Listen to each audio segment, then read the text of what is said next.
I'm not going to try to sell you something or persuade you to take any risks. I could be the best speaker in the world, the greatest CEO of our times, and most likely only 10% of those who watched it would actually decide to do something about it. My research showed that the best CEOs aren't just good at being brief, they're masters of speaking different languages. And I'm not talking about Spanish or French here. Bezos has the genius answer. He said, don't think about what will change in the next decade. Ask yourself what won't change. The CEO is responsible for the people who are responsible for the job, not just the results. The three traits that can only coexist in a truly rare, great leader. This is the ultimate paradox. So what does this mean for you, the individual listener, the aspiring entrepreneur? Let's dive in.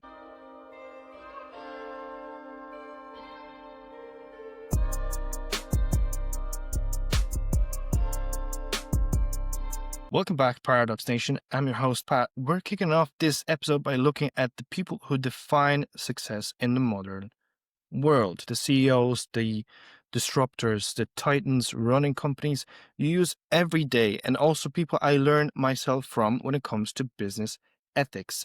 We're ripping the lid off that fancy corner office and asking a dangerous question. What does it actually take to be a truly great leader? I have gone deep, as always.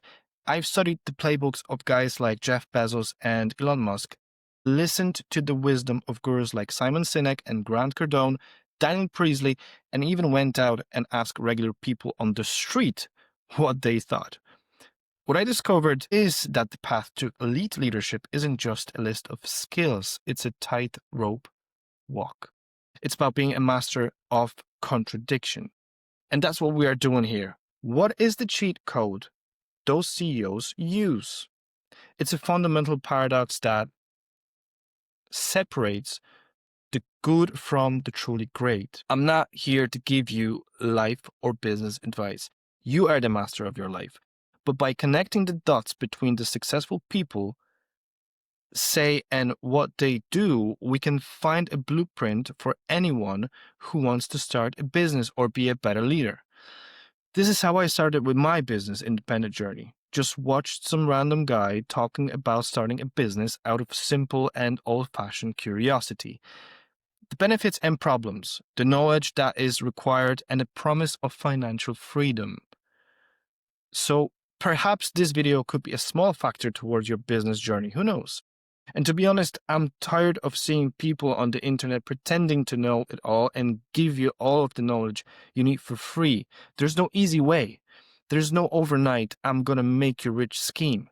It all takes discipline, dedication, hard work, waking up early and going to sleep late.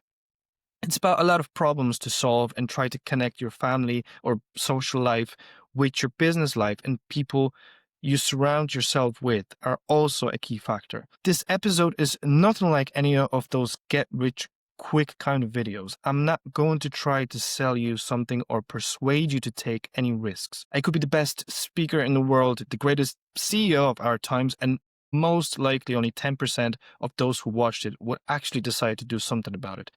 But I've done a pretty good job, I think, and this episode is packed with fire. So let's dive in. If I could humbly ask for anything right now, it would be to ask all of you, dear viewers, to subscribe to the channel, like and comment. Without you, what I'm doing won't make much difference. My promise is to make every episode bigger and better. It's to make sure you get the best possible reviews, interesting information, paradoxes, obviously, and knowledge you couldn't possibly get it anywhere else. So please, click that subscribe button and leave a like. It only takes 2 seconds, but it means a lot to me because it lets me know that I'm doing something valuable for you. Thank you, and back to the podcast. Let's start with the stuff most people get wrong. The mind game. When I asked people on the street what a CEO should be like, they said things like work hard, be ambitious, make swift decisions, and think outside the box. Simple, right? But the elite take these basics to an extreme levels. Take Elon Musk, the man who wants to colonize Mars, has a quote that perfectly defines the level of hustle. And I quote, I think it's possible for ordinary people to choose to be extraordinary. But how?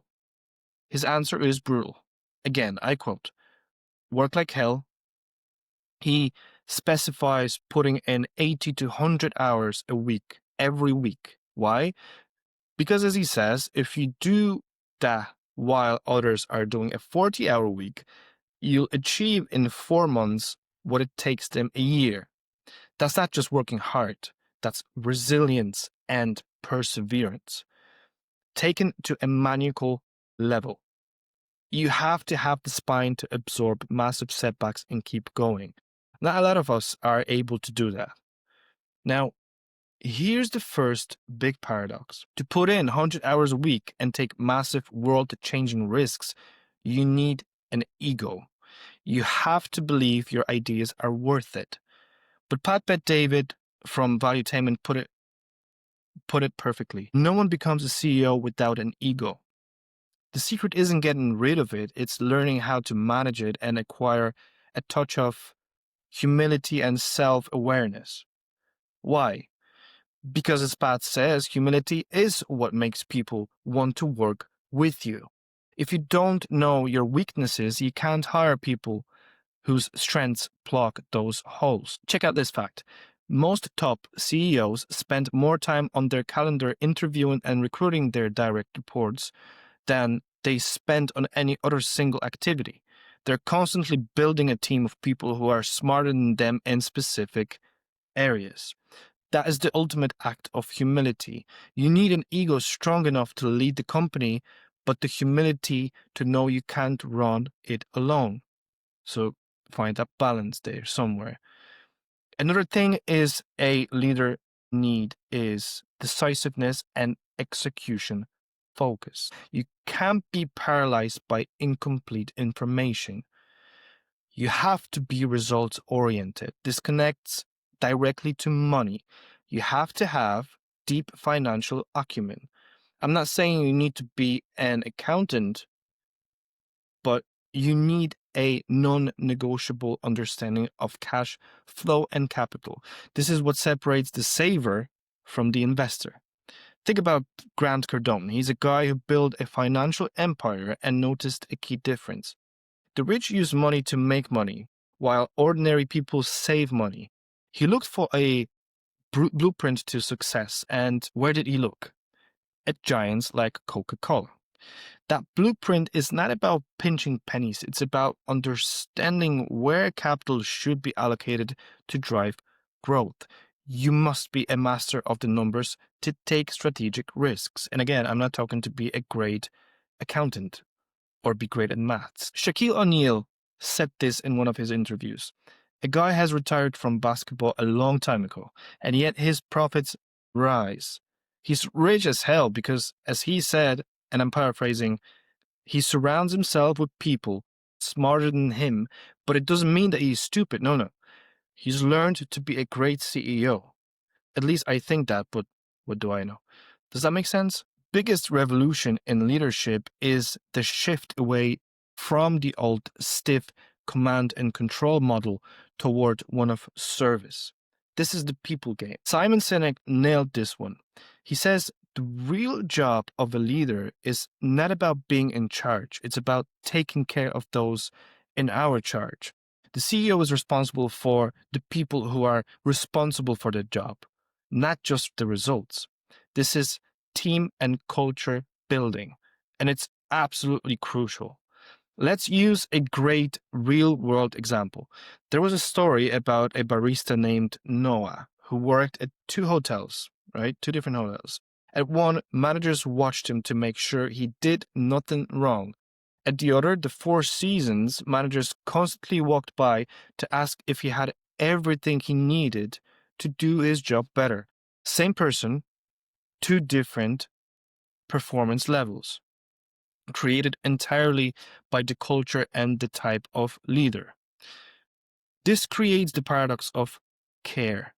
Great leaders foster a safe environment through integrity and transparency. You build trust not just by being nice, but by being honest, even when delivering bad news. Sinek points out that actions like mass layoffs instantly destroy trust. Vulnerability isn't about walking around crying, it's creating a culture where employees feel safe enough to raise their hand and say, I made a mistake, I need help. Because if they can't admit mistakes, the company can't fix them. I'm sure none of you watching this are multimillionaire CEOs. Maybe some of you are, but some of you work for a company. Do you agree with Simon? Let me know in the comments. Great leaders are also masters of effective communication. They need to be master storytellers and, crucially, master listeners. My research showed that the best CEOs aren't just good at being brief, they're masters of speaking different languages. And I'm not talking about Spanish or French here. Check out this fact. A CEO will speak differently to an investor focusing on ROI and exit strategy than they will to a young engineer focusing on mission and product impact. They have to simplify complex strategies for the team and inspire enthusiasm. It's about knowing your audience, whether it's the media, the board, or the frontline staff. The final piece is strategy, the ability to be a visionary thinker while maintaining extreme adaptability. This is the ultimate balancing act. How do you plan for 10 years in a world where technology and markets change every 10 minutes? Well, Jeff Bezos has the genius answer. He said, don't think about what will change in the next decade. Ask yourself what won't change. For Amazon, he knew that in 10 years, people wouldn't suddenly want higher prices, less variety, or slower delivery. On these stable truths, he created a foundation for constant innovation in every other area. That's how you build a long-term visionary thinking while also embracing extreme adaptability, which is the willingness to pivot immediately when the market gives you feedback. You also need the courage to take strategic risk taking. The greatest leaders know that playing it safe yields only marginal borrowing gains. They are willing to challenge the status quo. But here's another crazy paradox. You have to be willing to build strong alliances even with your enemies. Think about Steve Jobs in 1997. Apple was bleeding cash.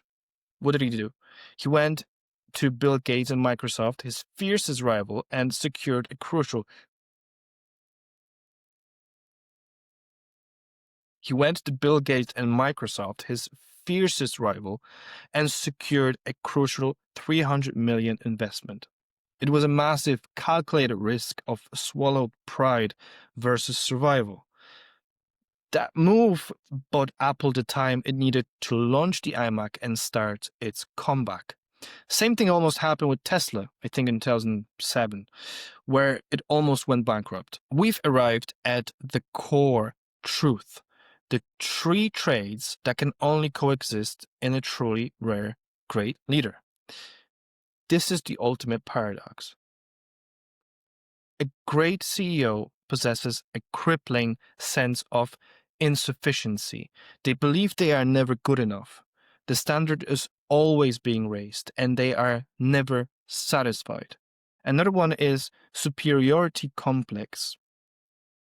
But they have an unwavering belief that their vision and decisions are correct, giving them the conviction to lead against all doubt. And the third one is maniacal focus. They block out all non-essential noise to relentlessly execute their singular goal. How do you feel insufficient and superior at the same time? It's the two sides of the same drive. The insufficiency forces the hard work, the hiring of better people, and the constant learning. The superiority complex gives them the backbone to be the general, the one who can stand up to competitors and save the company. Think of the story of Bob Moshe, who came out of retirement while on his deathbed battling cancer to save AIG, paying back a massive government loan and restoring the company's reputation through sheer force of will and a commitment to action. The greatest leaders are simply masters of the gray area. They're comfortable dealing with contradictions that would paralyze most people. So what does this mean for you, the individual listener, the aspiring entrepreneur? The successful people we've studied all started somewhere. They didn't jump into $1 million business, at least the ones that I spoke about. As Daniel Priestley advises, the best way to start is with a small side hustle, something low risk, where you can learn to make a few quid, learn the realities of finance and accountability, and practice that relentless hustle. I did this myself when I set up my small ads agency. It started as a side hustle, and the lessons it taught me, lessons of decisiveness and financial acumen, are what I use today in every project I take on, including this very podcast. As an employee, you now have a blueprint to pick a great leader. Look for the manager who acts like the Four Seasons manager. How can I help you to do your job better? Or at least distinguish a good leader from a bad one. As an employer or leader, you know how to be better. Lead with humility and focus on caring for the human being, not just managing output. We're living in a time where the 9-to-5 model is shifting and control is moving back to the individual. You have a chance to build something on your own terms. In the last episode, I said I will reduce the amount of scrolling and binging, and I did. I've read an interesting book by Daniel Priestley, actually, which is called The Key Person of Influence. In short, it's about setting yourself as a key person of influence within your business niche. How niche within that specific niche is important, and why only the key people of influence get on top of the market. Truly good read, so I highly recommend to give it a go. I want to leave you with this final thought. You only got one life, and the time is ticking. So if you want to do something, you should go and do it. If you wanted to open a coffee shop and you love coffee, you should do it. If you wanted to start a YouTube channel, you should do it. If you wanted to do a bungee jump or write a book and never did, you should do it. Find your paradox, understand the contradiction, manage the tension, and most importantly, start small and work like hell. Thank you for tuning in, Paradox Nation. I'll see you next time with another life beautiful contradictions and paradoxes. See you. Have a good day or night, and see you next time.